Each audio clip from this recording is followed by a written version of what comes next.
大家好，我叫印度达尼勒。我今天讲的故事是草原有茶仙林的周文清。每次和奶奶一起煮奶茶，我总能听见她讲起和中国邻居的故事，这也是我心里最能代表中文有力的中国故事。奶奶说，以前咱们草原上的牧民冬天缺奶放的茶叶，而中国内蒙古的牧民夏天需要更多奶制品。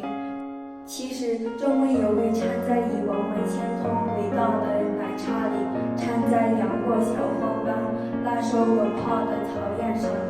这就是我想讲的中国故事，一个满是温暖